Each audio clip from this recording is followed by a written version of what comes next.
With all the ups and downs you've had over the last couple of decades, what's currently motivating you in your stand-up?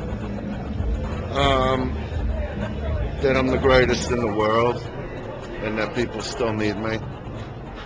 So you're out To be to the undisputed heavyweight comedy king of the universe is a big deal thing. So, my back hurts once in a while. I still get through it. how much of it is proving it to the public, and how much of it is proving it to yourself? You know what? I'd say it's equal. I'm that type of performer. I always like proving myself to myself. I always like accomplishing, even though I've had an incredibly unbelievable roller coaster ride in show business. It's not been like just go up and stay there. It's up, down, up, down. So it's been exciting on top of everything else. Now, are you gonna have a chance to interact with any other comics here at the festival? I see the Carrot Top keeps texting me, but I haven't seen him yet. We're good friends. He'll probably show up at the Jim lounge. Norton. Right, you did, I was with him the other night. We did the Down and Dirty together.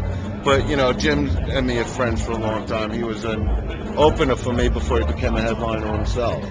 So it's good to see some of the guys. I haven't seen too many yet, but I know everybody. Do you get a cut of Jimmy Norton's checks since you helped bring him up? No. I don't look at it like that. You know what?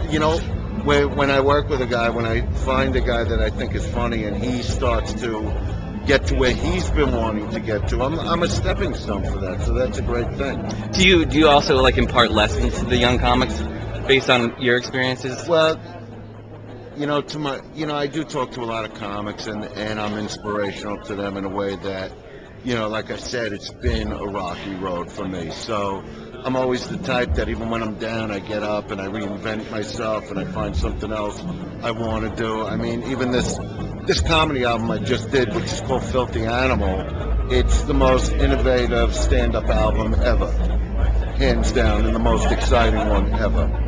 Really? Because you've been trying to I don't just do a set and just slap it on a CD and put it out. I work with it and I create something for the fans that they have to keep going back to tracks and going, what was that I just heard? Play that thing again that was just on there. I always put things, I look to make it different. That's why albums like The Day the Laughter Died that went gold in a week. Well, I was just going to say that's something that a lot of comedians cite as very innovative and kind of teaches comics something about the business. That's one way of going about it, because I was doing only arenas back then, and I wanted to do the ultimate late night set. Then there was The Garden, which is 18,000 people going nuts.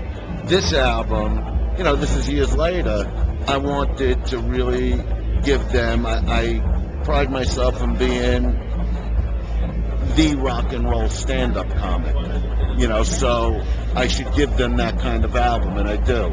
And my kids who have a band called LA Rocks, they debut on it because they bring me up, and their hit single plays on it called Rotten Course. So it's there's bonus tracks. There's I got some ideas actually from when Eminem would put out his albums and put different tracks in between, and so we all learn from each other as performers.